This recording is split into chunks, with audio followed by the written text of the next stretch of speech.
Hello guys, তোমরা সবাই কেমন আছো? আশা করি ভালো আছো, আর আমরাও অনেক অনেক ভালো আছি। হ্যাঁ, ভিডিওটা অনেক দিন আগেই করা হয়েছিল, তো তোমরা নিশ্চয়ই থাম্বনেল আর টাইটেল দেখে বুঝতেই পেরেছো আমরা কোথায় যাচ্ছি।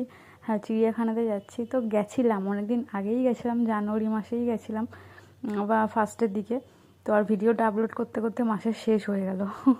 আর কি বলবো, যাই হোক, তো আমরা মোটামুটি আমরা সব মানে লেডিস গ্রুপই যাচ্ছিলাম। আমরা 3 বোন, আমার ছেলে আর আমার একটা বান্ধবী আসবে, ফ্রেন্ড আসবে, তার ছেলে।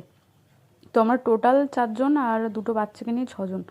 তো আমরা সবাই মিলে যাচ্ছি চিড়িয়াখানাতে। তো চলো, যেতে যেতে তোমাদের সাথে কথা হবে। তো এখানে দেখো, আমরা বেরিয়েছি মোটামুটি ওই 10টার দিকে বেরিয়েছি, আর আমরা সমস্ত খাবার দাবার প্যাক করে নিয়েছি, রাতে বানিয়ে রেখেছিলাম।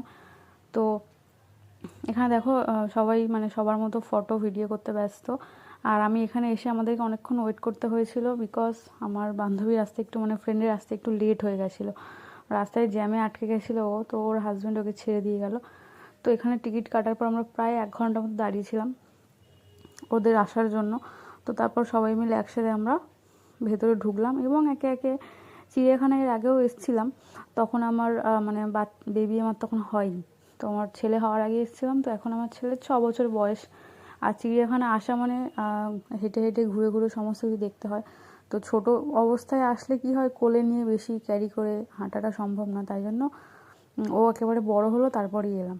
তারপর দেখো, আমরা এখানে সকালে ব্রেকফাস্ট করে নিয়েছিলাম। ডিম ছিল, মিষ্টি ছিল, ব্রেড ছিল, কলা ছিল। তো সেটা ভিডিও করা হয়নি। তারপর দুপুরে লাঞ্চ করে নিয়েছিলাম, পরোটা এনেছিলাম আর চিলি চিকেন এনেছিলাম, তার সাথে ছিল কোল্ড ড্রিঙ্কস, মিষ্টি। তো এগুলো খাওয়ার পরে কিছুক্ষণ ঘোরাঘুরি করলাম, আমরা সমস্ত অ্যানিমেলসগুলোকে দেখলাম। সবটা দেখা হয়নি, তো যাই হোক, যতটুকু পারলাম শেয়ার করলাম তোমার সাথে। তো তোমরা কে কে চিড়িয়াখানা গেছো এই বছরে 2025-এ কমেন্ট করো।